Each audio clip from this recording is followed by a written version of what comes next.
Well, what's going on? This location is by no means a metaphor for how I feel in life, trapped by bars that can easily be surmounted. I just figured it'd be something, I don't know, a little edgy, chic, very cool, chévere, right? That's why I'm filming behind here. Welcome back to another session of Perusing the News with some of the piece of the captain of the cruise.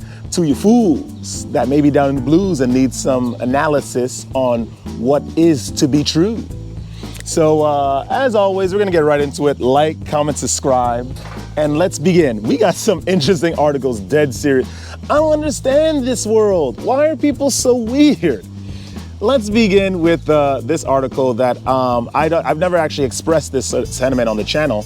And this will be my first time talking about it, but it's not very important, so don't worry. This is by the Smithsonian, magazine. Once again, the Smithsonian. Hello, it's me again, sir. I came back for that martini. Obviously, I need it garnished with some Smithsonian. What? Yo, man, I can't hear you. You said you want a vodka soda? No. The Smithsonian garnished vodka martini, not a vodka soda. Why are these Americans so idiotic? They don't know anything about intelligence, anything real, current events, nothing. I just want a simple drink. They can't. Hey, Tony, get this dude at the club, man. He bugging. Get this dude at the club. Smithsonian magazine. Name of the article is written by a Sarah Kuda. Hey, I know her. Well, remember, this was, I think she was the same person that wrote the last article on Leonardo da Vinci in the last Peruse the News. The name of this article is "A New Airline for Dogs Takes Flight." Oh my goodness. Like I was saying before, we do live in a capitalist society, so eventually something like this would exist, regardless of if Jonathan did it or James did it, right? This thing would still exist. This is crazy. Didn't they just have this long talk, right, in the World Economic Forum about trying to cull CO2 emissions? Naturally, that includes planes as well, jets.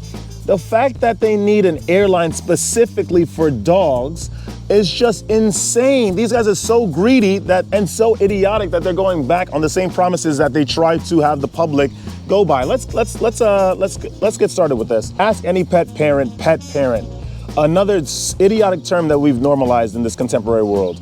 And they'll tell you the same thing. Traveling with dogs is complicated. Taking a road trip is one option, but driving can add hours or even days to the journey, and flying, while faster, presents its own set of challenges. When it comes to pets who aren't service animals, most commercial airlines only allow small dogs, typically those weighing up to 20 pounds, to accompany their human owners in the aircraft cabins. And even then, these companies require owners to keep their pup in a pet carrier that must be stowed under the seat in front of them for the entire flight.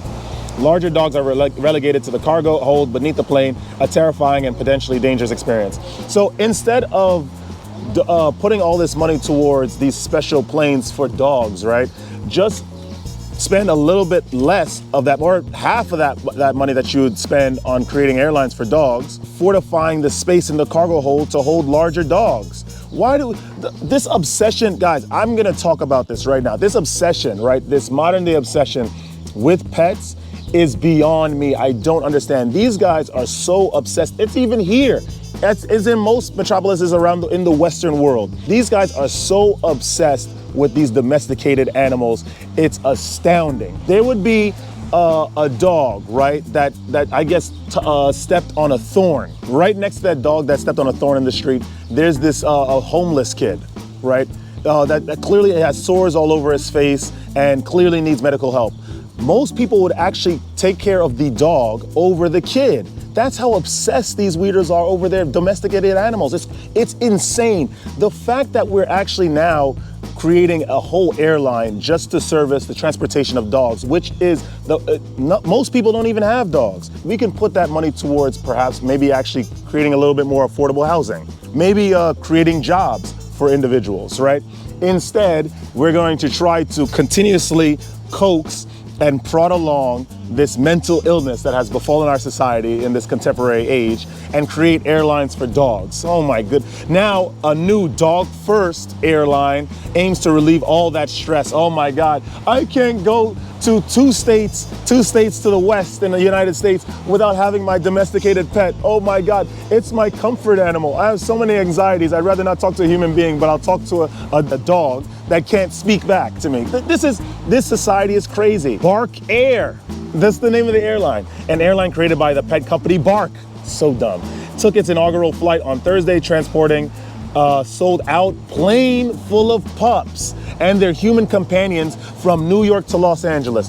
Okay, so obviously I had to be a little logical. There's no way they'd just create a plane that would just transport domesticated animals, right? They'll have to fit human beings like their owners as well. But this is silly. Let's find out how much a ticket costs in this idiotic invention of the modern world. The flights aren't cheap. It costs $6,000 for a dog and its human to book a one-way flight from New York to Los Angeles, or $8,000 for a ticket from New York to London. Do you hear this nonsense? These guys are making bank. I feel like the corporations that create these things are just sort of laughing at the idiocy that our culture has sort of absorbed. $6,000, $8,000, the fact that the price is so high and then people are willing to pay it, as clearly evidenced by the sold out first flight. They made so much money off of that, and they will continue to make that much money because we have people with this illness that don't have the capability to talk to other individuals.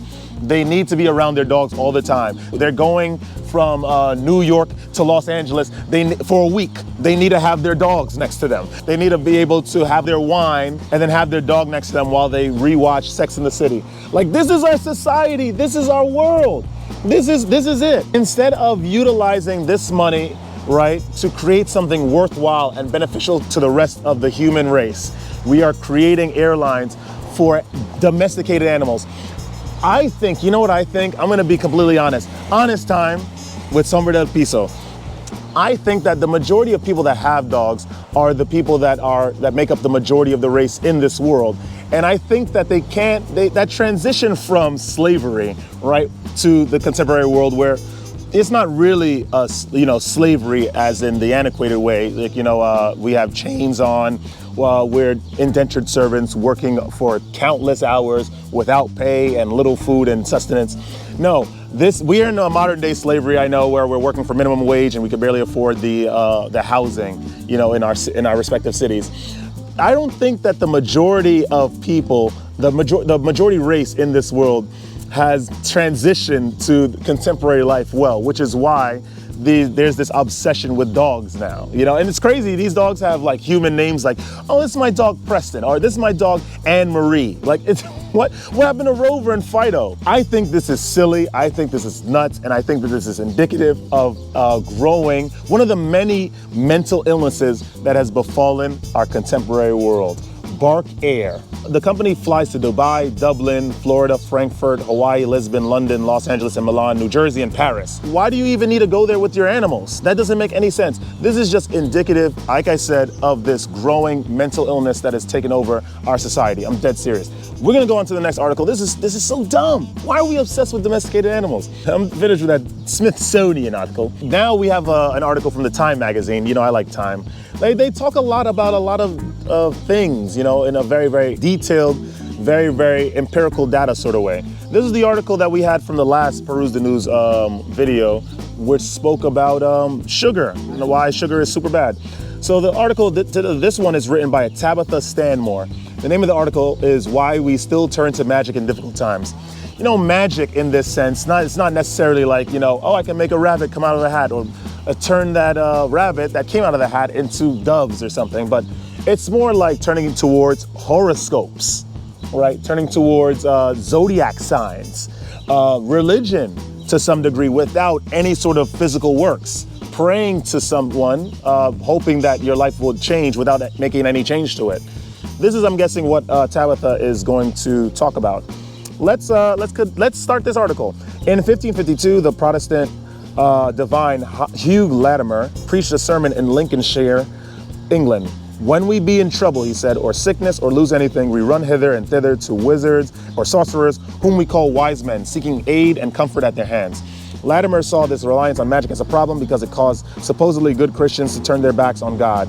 The preacher had a point. In his day, there was a spell to solve nearly every problem, and a whole army of cunning folk willing to sell said spells to desperate clients. But Latimer was fighting a losing battle. Latimer had a good head on his shoulders. I do like religious texts because They explain a lot of physical things that man can do in order to ascend, in order to stay within their moral compass, in order to do the right thing, in order to advance spiritually. The thing is that everyone wants to find the easy way out. Everyone wants to sort of find the easy alternative. Technology is this modern day's magic, whereas you no longer have to go into restaurants and talk to people directly. When you want to get your food, you can order it through some middleman that takes a huge percentage of the restaurant's profits in order to skip that whole human interaction. You could go to do the same thing via Amazon. Instead of going to like Paragon Sporting Goods or Foot Locker to get some sneakers, you can just go on Amazon, get it for a fraction of the price, skip that whole social interaction, and just continue your life. This is the problem with this technology right nowadays, which is like the modern day magic. Latimer, at the end of the day, he was, I could imagine, a man that was upholding the tenets and the maxims of the Bible, which is having a moral compass, being traditional, and connecting with your fellow man, you know, directly. But the people will always seek the easier alternative. That's the issue with this world, and that will continue being an issue in the days to come. I am very, very sorry. No matter how many sermons he and others like him dedicated to stamping such practices out, magic and mysticism would resurface in times of crisis. While Latimer despaired of Tudor people consulting cunning folk, the men and women themselves were using every method at their disposal to get through the day. That's crazy. One 16th century cunning woman, Joan Thierry, consulted fairies to diagnose child illnesses. The 15th century Vicarum magician, William Dardus, found stolen goods by summoning spirits. I think this also reflects our modern world, not with technology, but with horoscopes. There's been a growing sentiment of the acceptance of the codswallop and nonsense that these horoscopes tell us in newspapers and in various sources. And instead of just sort of living our life in full measure and just living in the moment, we tend to fall back towards looking at these texts and trying to find a way to live our lives. We use zodiac signs as a way to categorize and filter people. Oh, I'm this sign and this person is this sign, so obviously when this relationship will go awry, we weren't even meant to work out in the first place. So I think that this is a huge problem. I agree with this guy that existed once upon a time. These aids don't allow us to tackle the real problem in our society. The most striking example from recent times is the COVID-19 pandemic. As the new virus swept the globe, demand for psychics and fortune tellers rose in tandem with infection rates. From the United States to Thailand, from India to United Kingdom, people sought answers and comfort from supernatural sources while the world felt like it turned upside down. The online directory Yelp reported a 74% increase in search for mediums in 2020. Some psychics even confessed to turning away clients as they were unable to cope with the demand. This is almost like what happened after the Israelites left Egypt, right? These guys were hunting for soothsayers. These guys were hunting for actors and perpetrators of divination, seeking out other gods instead of just praising the God of Israel, praising the God of their forefathers, and just following the rules, having a moral compass, and just getting through the times, living in the present. We are so obsessed with trying to find out what happens next that we're willing to sacrifice the just simple interactions, day-to-day interactions. We don't even talk to each other. Like I said, I spoke about this in plenty of videos, the loneliness epidemic. We use these modern day magical services in order to subvert the direct communication experience, the direct life experience, natural experience. At first glance, turning to a medium can look like an act of surrender, of accepting that we are not the masters of our fates, but that is rarely the case. Rather, magic becomes one tool in our arsenal for coping. That's exactly what I was saying just now. Knowing the future is one aspect of this. Another is casting spells to bring about a desired outcome, which was clearly spoken about in the Bible as witchcraft, as something sacrilegious and completely profane, because you are trying to use things of the world, geomancy, in order to thwart the direct direction of the Almighty, the great plan. Horrible. We saw this happen in modern times with the Witches Against Trump movement and the prayer circles organized to counter the witches' spells. What's fascinating, though, is that those taking part in such rituals didn't just rely on supernatural skills, they wove them into a wider blanket of action that encompassed things like campaigning and voting. That's so nuts. This is an often overlooked aspect of magic. It's not the same as just mere wishful thinking. It's an active effort to take control of the situation, and as such, most magical practitioners will use the supernatural alongside other methods to make their lives better. It's raining pretty hard. I'm under a tree now because it started raining really, really hard. I knew it was gonna rain today, but I just didn't. I came outside, it wasn't raining, and the sun was out, so I figured maybe that forecast was moot. Magic is used in all around us in various ways. Like I said, the sun's light filtered through the atmosphere produces only 7 colors in this reality. And those colors are of different frequencies, which basically specify what colors are which colors. What people do is that they use various colors in their clothes in order to elicit a certain response from in their subconscious in order to fit in with certain social situations. Red is the color of passion. Red is the color of energy. People wear red in order to go into situations and feel more confident, right? I see this happening all the time. The interweaving of magic, right? Magic in certain sense are attempts to control their environment through like these supernatural means. People lighting candles, people smoking, people lighting incense in a room in order to clear out bad vibrations. I think that this is all attempts in order to subvert the natural from occurring, and the natural will always occur. It is as strong and as ever present as gravity. So you can only do so much in order to try to thwart what is to come, what is to happen. Like Thanos says, you could run from it, you could try to escape it, but at the end, destiny comes all the same. There's no way to escape your fate, and trying to utilize magic, right, or some forms of geomancy or divination is not going to thwart fate. So that is the end of that article there. So the last article that I'm going to talk about is from the Vox Media, written by another woman, Rebecca Jennings. The title of this article is it ever okay to film strangers in public? There are laws. I mean, I'm doing this article just because, you know, Sombra del Piso has a channel and I tend to film people in public anyway. Not on purpose, but just because they're just collateral, right? They're in the background. I think that it should be okay to film strangers in public because it's just illegal things may happen. You can hold them accountable. And at the end of the day, how are people meant to create content or show other people different sides of the world or different aspects of the world if we have these laws that ban us from filming people? We have these laws that make the content creators liable for having like the face of someone that doesn't want their face in your content. So let's read what Rebecca has to say. The experience of realizing you are surreptitiously filmed by a stranger is now a relatively common one, but this is how it happened for Mitchell Clark. The 25-year-old was working a shift at his Atlanta Target when someone propped up a phone nearby. I thought it was for some dumb prank channel, he says. It wasn't until a young woman bent over directly in front of him, her dress short enough to expose her entire bare bottom, that he realized what was going on. The resulting video captures his shock. His eyes widen and his hands grasp his chest, agog, and later ended up on the OnlyFans model's Instagram account. So that sucks. Okay, so I think if anything, if your material is being used in that sense, which is basically slander, right? It's like, oh, look at this perverted guy. Because people would film interactions like this and then they use this content and they have like this very, very riveting title, like, oh, this pervert looked up my skirt and this is what happens next. Like, I feel like the content creators that do this kind of stuff should be held liable because this is not even fair. Mitchell is just trying to make his living. And imagine he finally gets a certification in tech or something, certification in cloud, and he's able to sort of move up and get another job. And then, God forbid, the employers see this video. Hey, I heard that you were looking up some woman's skirt. And then he tries in vain to explain the situation that he was just caught against his will. And he just lost a job opportunity. And we know how hard jobs are to get in this day and age. I think that the content creators that do this kind of silly stuff, these pranks that are not really pranks, they're just basically softcore assault, right? And just slander.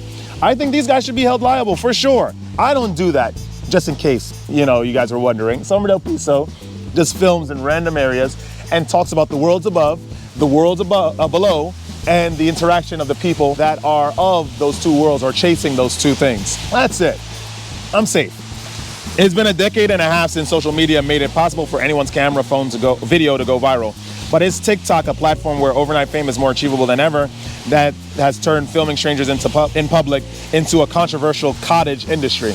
While influencers on Vine, YouTube, and Instagram have long used passerby as unwilling background actors to gain clout, TikTok has also allowed those people to offer their sides of the story and actually get heard. This is in part because of editing tools like stitching or duetting, and also because you don't necessarily need to have a large account in order to go viral on the app. Viewers are invested in watching all sides of the drama unfold. This is interesting. I never even heard of this. My friend has always been telling me that I should use TikTok just because it's, it's very, very easy to broadcast your work and videos and go viral.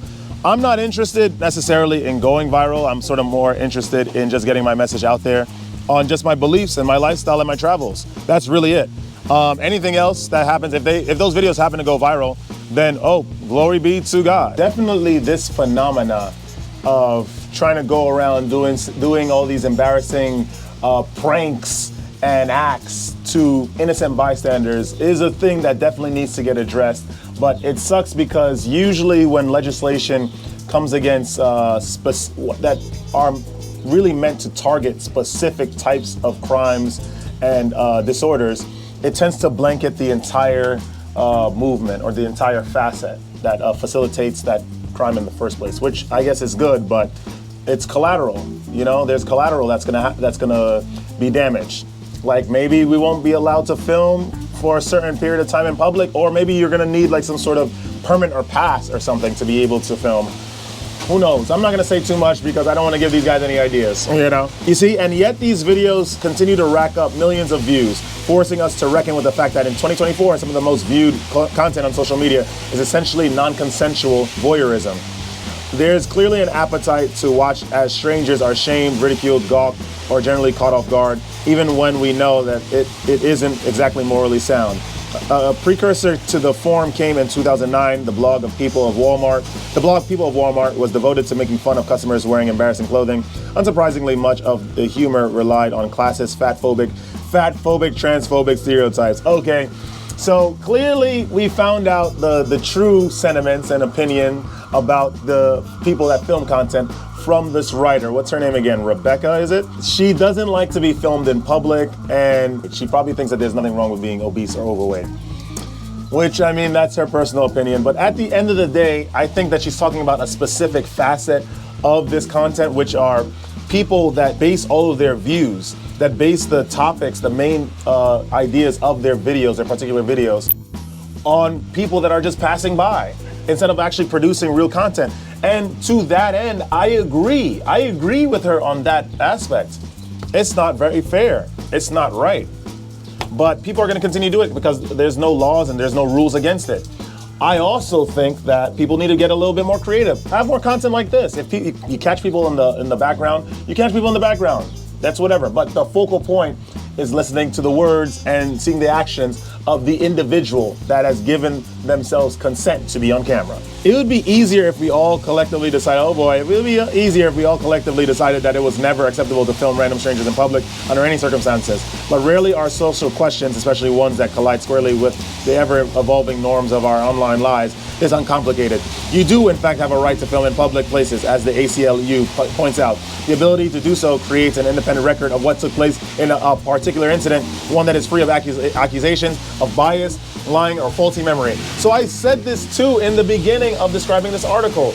Ultimately, you should be allowed to film because what if you need to collect evidence from a certain point in time? You could just go to this content creator or this person that was around that area filming at that particular time that the crime passed. I think Rebecca, this writer, is just super self-conscious. She sounds like one of these people that have like a million different anxieties. Like, I don't like when men come up to me and say that I'm pretty in public, or I just don't like when I'm sitting somewhere in the train and someone is like sitting 2 inches from me. It's weird. Like, she sounds like she has all of these little issues that are illogical and definitely evident of living in a first world society when you're granted with so much privilege. We are filmed all the time, not just by content creators, but like cameras in the train station, cameras on the buses. London has the most CCTVs. The city of London, central London, has the most CCTV cameras in one given area out of any other place in the world. This is a fact. Every time you walk in central London and you want to go to Top Man and get something, or go to the Apple store and get an upgrade to your phone, or go to Wasabi and get some food, yeah, you are going to be watched and recorded. Even in New York, you go into a store, you are being recorded without your consent. Well, you sign a contract unwillingly when you enter a store, basically giving consent to being filmed and being your voice recorded, audio recording. This is fact. So people getting annoyed by other people filming them in public, right? Not in the ways like I was saying that I didn't like before, which is making passerbys the focal point of your videos. But say if you're doing like what I do and having a video, recording some content, and people just happen to be in the background and they just say that, oh, why did you film me? I can't believe that you did this. You get recorded by so many different sources. You're online and your keystrokes are even being recorded. Your search history, your browser history is being recorded, right? And picked up.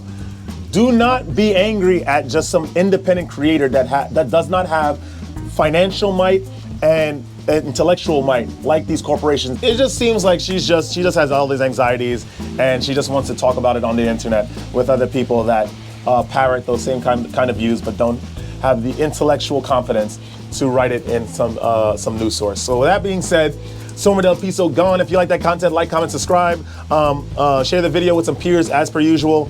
I'm somewhere sheltering myself from the rain just because it's gotten a little crazy just now. But I'm just gonna stay here until the rain dies out. I'm pretty close to my house, so I'm gonna run back to my house. Don't let this place get you down. Eventually, we're not gonna be able to record stuff because there's gonna be all this legislation trying to ban people from expressing their truths, right? And recording the world. There's magic all around us, right? That we could utilize in order to try to get ahead in this physical world, but don't worry about it. We're just here temporarily. These are all silly things that it's created by the modern world in order to sway us from what we need to actually do, which is have discipline and just go towards a goal that is for the betterment of a large group of people. And stay radiant. I shall see you guys in the next one.